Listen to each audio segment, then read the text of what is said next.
What's going on, everybody? Welcome back to another Lions video. Now, the NFL draft kicks off tomorrow. The Detroit Lions will be on the clock at the 7th overall pick tomorrow night. And as it is the case, and as the draft season, or at least the speculation of draft season, is starting to wind down, I want to do one more final mock draft. I want to do one more final 7-round Detroit Lions mock draft to kind of give an idea of what to expect on draft night as soon to the draft as possible. Now, before we get into the video, before we get into the final mock draft of this drafting season, if you're new to the channel and you're enjoying the content, please consider liking the videos and subscribing to the channel. It takes just 2 seconds out of the day to do so. It's quick, free, and easy, and you would be helping the channel out more than you could possibly know. And if you enjoy the content, you could always go above and beyond, earn daily special perks, and become a member for special videos, special live streams, as well as early access to each and every video. But with that being said, and without all that out of the way, let's get right into the Detroit Lions' final 7-round mock draft, just mere hours, mere days before the NFL draft.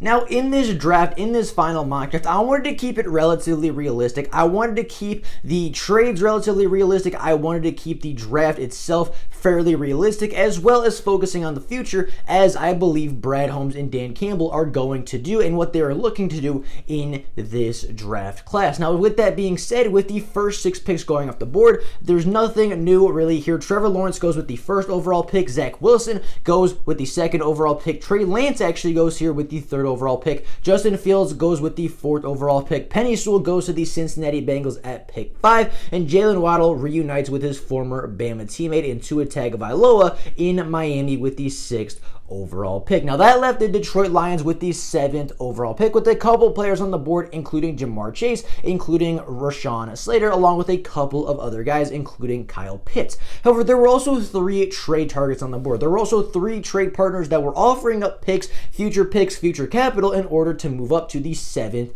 overall selection. Now, Baltimore was the first team to come up with a trade offer. They offered their 27th overall pick, their 31st overall pick, as well as a 2022 second round pick in this NFL draft to move up to the 7th overall pick and wanted just the 7th overall pick by itself. The Arizona Cardinals offered their 16th overall pick, their 49th overall pick, as well as a 2022 4th round pick. And then the Tennessee Titans offered the 22nd pick, the 53rd pick, and the 2022 second for the 7th round, or for the 7th overall pick as well. Now, I went back and forth with a couple of different offers. However, in the end, I actually decided to take the Baltimore Ravens offer. I figured 2 first-round picks in this draft would give the Detroit Lions ample opportunity to get a couple really highly regarded prospects. It would give the Detroit Lions a real good opportunity, give them 2 very good, very highly scouted prospects, 2 guys that are expected to do very well in the NFL, as well as getting that extra second-round pick next year. I felt like it was too much value to give up. I did not want to fall back as far as 27. However, I figured the 2 first-round picks in this draft class, as well as the 2022 second-round pick, was the best offer on the board. And I did want to move down, as I think that even at 27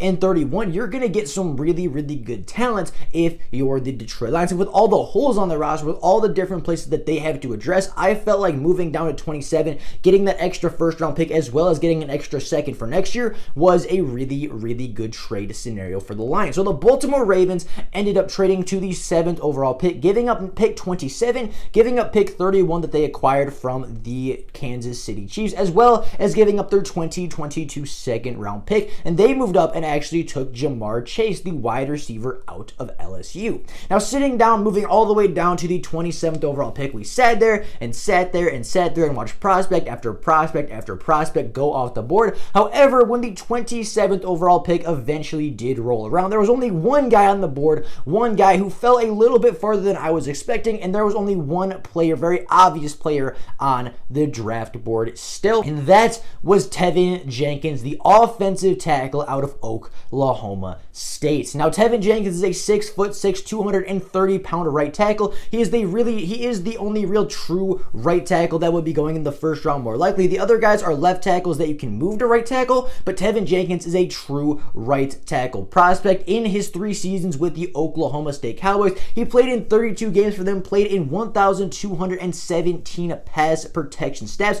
only allowed 2 sacks and 3 quarterback hits on those 1,217 snaps. This dude is a mauler. He is mean. He is aggressive. He is strong. Pro Football Focus gave him a 92.0 PFF grade in the 2020 season. And although I don't really take a lot of stock into PFF grades, he is a really good player, and I cannot argue with them at that point. Teven Jenkins, I think, is arguably the best run blocker in this draft class, especially a pure right tackle run blocker. He's a really good pass protector. He's a really good run blocker. He has a mentality that I think Dan Campbell is going to want to bring in to this Lions organization.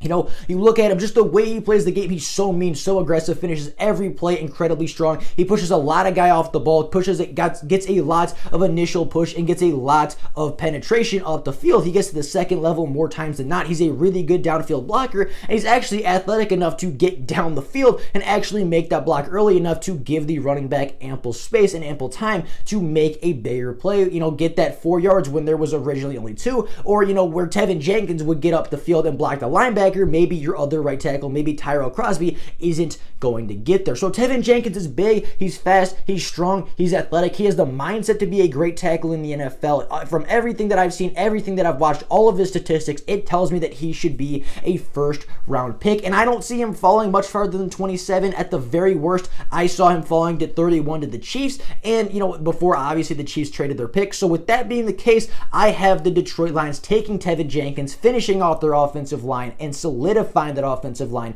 for many, many years to come, and building one of the best units in the NFL. Now, we did not have to wait long for the second pick of this NFL draft, as just a couple of selections later, the Lions were back on the clock with the 31st overall pick, and there were a couple of guys to be on the board at this point. However, I felt like the best player available, I felt like the best player on the board and the best player for the Lions was actually Gregory Rousseau, the defensive end out of Miami. Now, Gregory Rousseau is a 6'7", 265-pound edge rusher. In his red shirt freshman season, and the only season he played significant snaps in college football, he totaled 54 total tackles, 19.5 tackles for loss, 15.5 sacks, 2 forced fumbles, and a fumble recovery. He finished second in the nation in sacks, only behind the great Chase Young. And at the end of the 2019 season, he was actually looked at as being a potential top 10 pick in the 2020 class. Now, he actually ended up opting out of the 2020 NFL season, which I actually think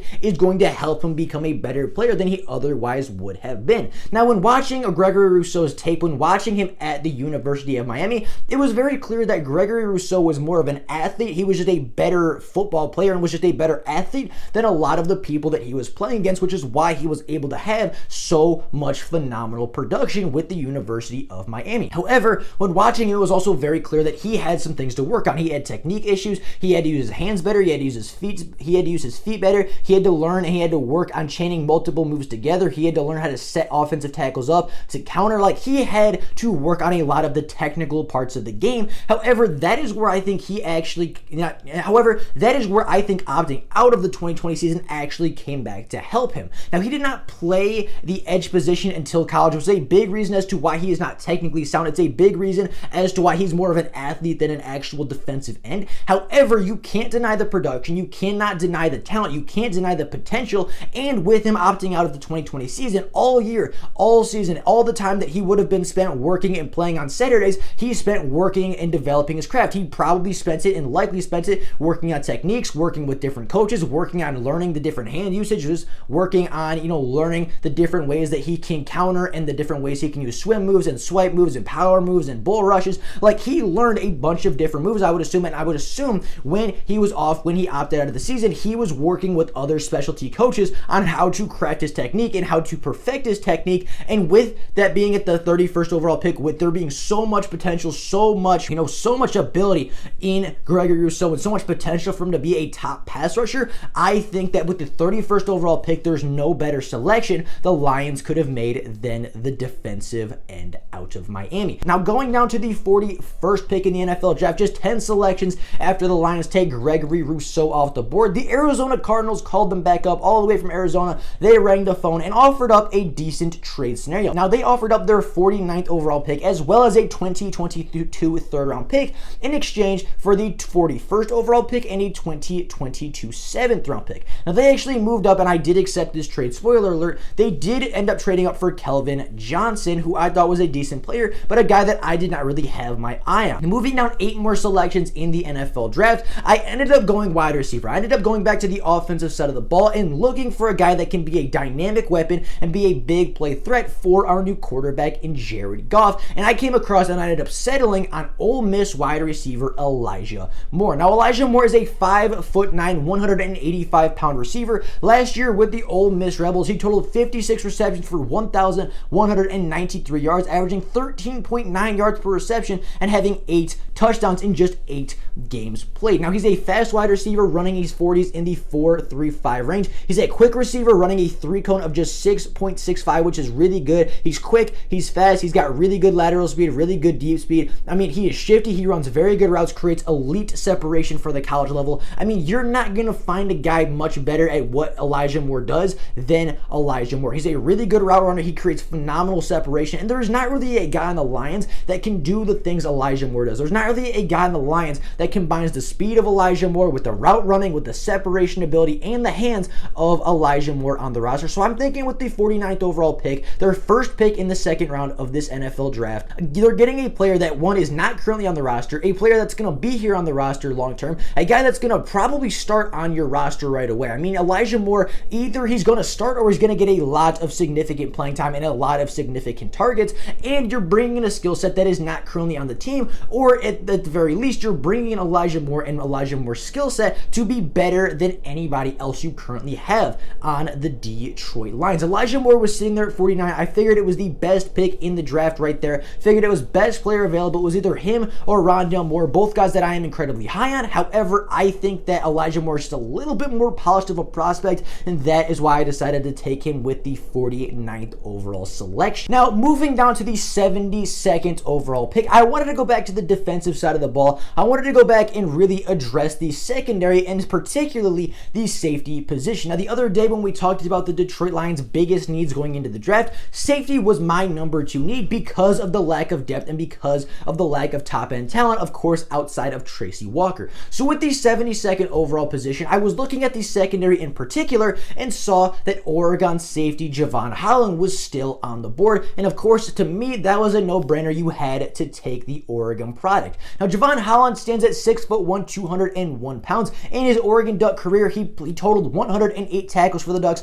4.5 tackles for loss, 9 interceptions, one of which he took back for a touchdown, along with 10 more passes defended. This guy forces a lot of turnovers through the air. He has really good instincts. He's versatile. He is quick. He is explosive. He has very, very fluid hips. He flips his hips very well, runs very well with just about any wide receiver he was matched up against in college. And as I said, in 2 seasons, had 9 interceptions, one of which he took back for a touchdown, and 10 more passes defended. This dude is a really good ball hawking safety, even after opting out of his junior season, even after opting out of the 2020 season due to the COVID-19 pandemic. He is still considered and argued to be one of the best safeties, if not the best safety in the entire class. As I say, he's versatile. He can play in the slot or he can play at deep safety. He is quick. He has really good lateral speed. He can flip his hips very well. He's very fluid at running routes. He's very fluid when covering guys out of the slot. And as I said, he's very explosive. He breaks on the ball incredibly well, and that is a big reason as to why he was able to come up with 9 interceptions over the past couple of seasons. Now, if he is sitting there, if he is there at the 72nd overall position, I would end up taking him. The Lions have a very slim safety room. It's Tracy Walker, and our second best safety right now is Will Harris. So the safety position definitely needs to be addressed. The safety position definitely needs to have a pick go into it, and I think a mid-third round pick, I think a third round pick, the top of the 3rd round, to go get a guy of Javon Holland's talents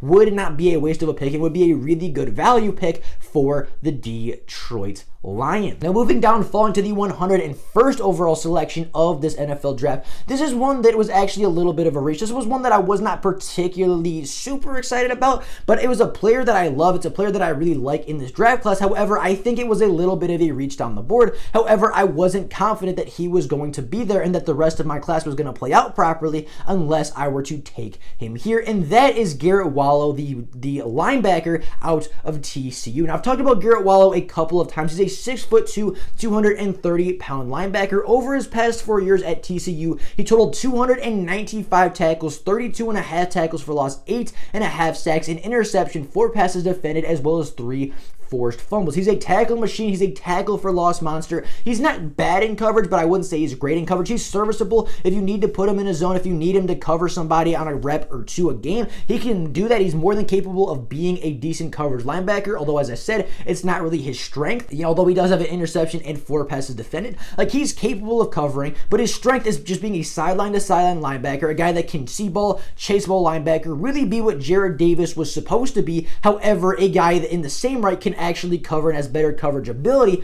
than what you'd be getting with Jarrad Davis. This guy, as far as what I've seen from all the tape that I've watched on him, he takes really good angles. He's a guy that has more than enough speed to get to the sideline. I believe he runs somewhere in the low 4.6 range, so not phenomenal time, but not necessarily super slow time for the linebacker position. He's more than fast enough to get to where he needs to be in college. He was more than fast enough to get into the backfield numerous times. 32.5 times he had a tackle for loss. So, I mean, at that point, he's just a really good linebacker. He's a really good tackle machine. He does not miss a lot of tackles, and for a Lions team that was bottom 5 in the NFL in missed tackles, you have to consider taking a linebacker. For a linebacker, or for a team in the Lions that did not have phenomenal linebacker play a year ago, I feel like you have to take a linebacker as well. Garrett Wallow, although I don't think is quite worthy of the 101st overall pick, is a really good linebacker, does wrap up, should fix the missed tackle issue, should be a really good linebacker that you can rotate in day one and get some decent success out of, and a guy that, as I said, should help the Lions clean up their tackling mistakes and should help limit a lot of the big plays the Lions gave up a season ago.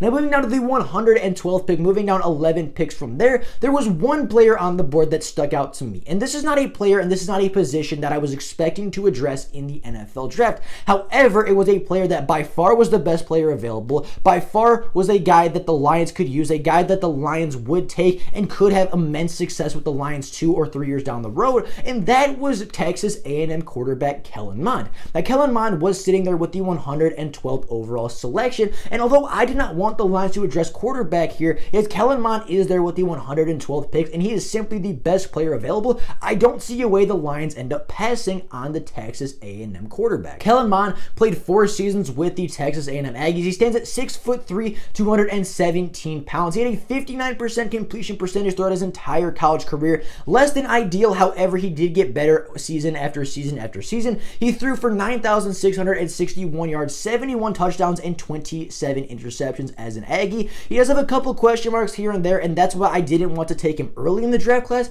However, at 107, he is the best player available. At pick 112, he was by far the best player available. At pick 112, he is a potential future quarterback. He's not going to be a guy, I think, that pushes Jared Goff day one to be the starting quarterback, but I think year 2, year 3, give him some time to develop, give him some time in an NFL system, give him some time around NFL guys and in an NFL locker room and with an NFL coaching staff, and I think you're really going to see Kellen Mond take off. I think you're really going to see some potential, some real flashes in the preseason if this does go through. If Kellen Mond is a quarterback that goes with the 112th pick to the Detroit Lions, I think you're going to see some real big flashes in preseason. I think you're going to see some really nice things out of Kellen Mond in the NFL preseason. In year 2 or year 3, you could replace Jared Goff with Kellen Mond on a much cheaper contract, significantly cheaper contract, not even a first-round tenure. You still get that cap flexibility of a rookie quarterback if he does take over. However, the risk is far less because instead of taking your potential future quarterback at 7, you're taking your potential future quarterback on a much cheaper contract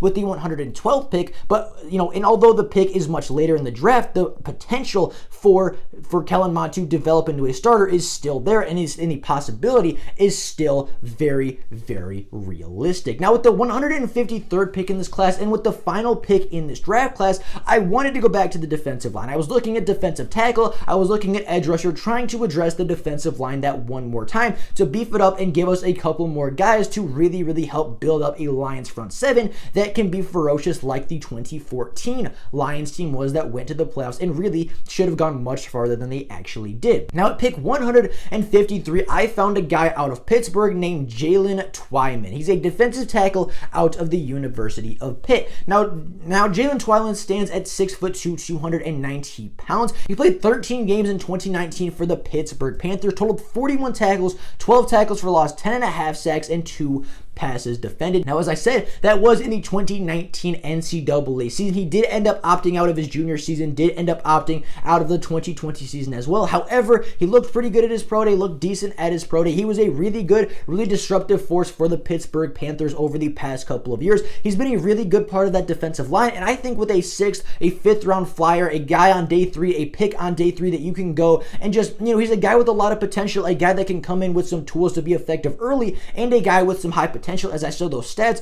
12 tackles for loss and 10.5 sacks a season ago. That is not chump change. That is not poor production by a guy out of Pittsburgh. So with that being the case, at the 153rd pick, I wanted to get some more beef on that defensive line. I wanted to get some more guys, some more rotational guys, and some guys that are going to be healthy, going to be available, but can also make impact plays for you. And Jalen Twyman stood out to me at that position. I think he was the best player available. He's got a high ceiling, high potential. He adds some solid rotation day one. I don't think he has a ton of weaknesses as a defensive tackle prospect, and I think he's going to be there late, going to be a little bit of a sleeper in this draft for the Detroit Lions. Now, as I said, I wanted to go as in-depth as possible with this mock draft. So I went to the end of the NFL draft. I stopped at the Mr. Irrelevant pick, and I actually was looking at what players were going to go undrafted. And there were 3 players that stuck out significantly to me. Now, the first of which was Buddy Johnson, the linebacker out of Texas A&M. The second of which was Rakeem Boyd, the running back out of Arkansas. And the third is a guy we actually talked about as a potential sleeper for the Lions in Cincinnati safety, Derek Forrest. All 3 of these guys are guys that I think can bring something different to the Lions. Rakeem Boyd is a guy that I've watched since he committed out of JUCO, since he went to Arkansas. I've been looking at him. He's had some splash plays here and there. He's shown some real good potential, and I think as a UDFA, if he did come into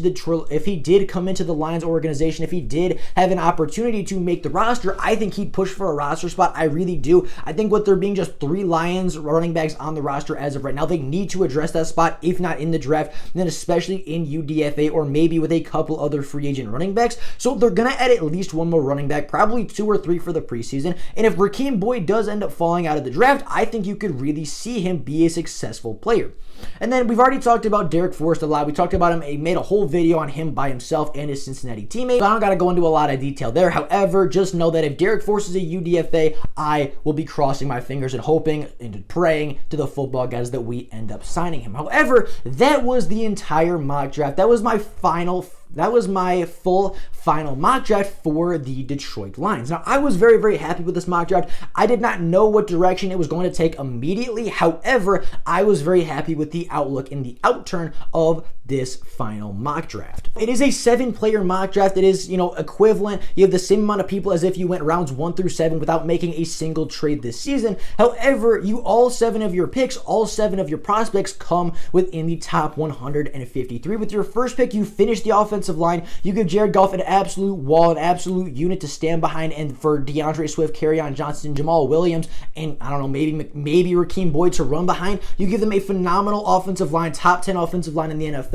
You then come back later in the draft with your second first-round pick, as well as your last pick in the draft, beefing up your defensive line, getting Gregory Rousseau and Jalen Twyman, 2 guys that can be really good pass rushers, 2 guys that have a lot of upside, 2 guys that have a lot of athletic potential, and 2 guys that day 1 can be rotational guys, but years 2 and 3 come a year or 2 down the road, they can be full-time starters for your defensive line and be really impact, very versatile players for you. You then come back in the 3rd round with a big-time safety in Javon Holland, a guy that gets a lot of turnovers, a guy that kind of solidifies that second safety spot, and a guy that him and Tracy Walker can just patrol that deep half of the field, or if you want to put Javon Holland in nickel, or if you want to put him, some people say he can even play cornerback in the NFL. He's a versatile guy. He can play a lot of different positions. I think like Aaron Glenn would love to have a guy like Javon Holland. Elijah Moore, good young wide receiver, brings in a skill set that the Lions don't have, as well as bringing in just a significantly younger and I think a higher potential wide receiver than anything the Lions currently have on the roster. You get a tackle machine to clean up those missed tackles in Garrett Wallow. You get your potential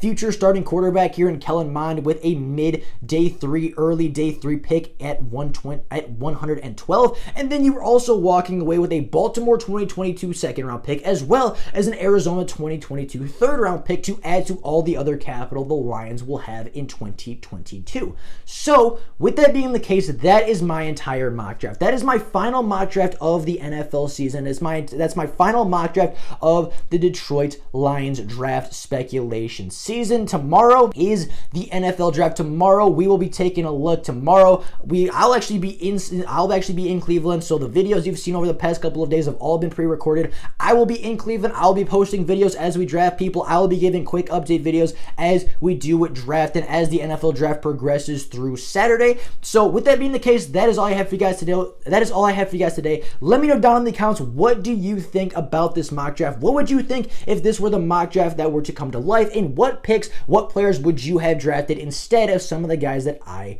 decided upon? But with that being the case, that is all I have for you guys today. Hope you guys enjoyed the video. Have an absolutely fantastic rest of your day. If you're new to the channel, as I said, please consider liking the videos and subscribing to the channel. It takes just 2 seconds. It's quick, free, and easy, and you would be helping the channel out more than you could possibly know. So if you could do that, take those 2 seconds to like and subscribe. I'd be greatly appreciative for it. But with all that being said, that is all I have for you guys today. Hope you guys enjoyed the video. If there's Lions news or rumors to come out, of course, as the draft progresses, videos will be coming out. But until then, that is all I have for you guys today. Thank you all so very much for watching, and until next time, and as always, go Lions.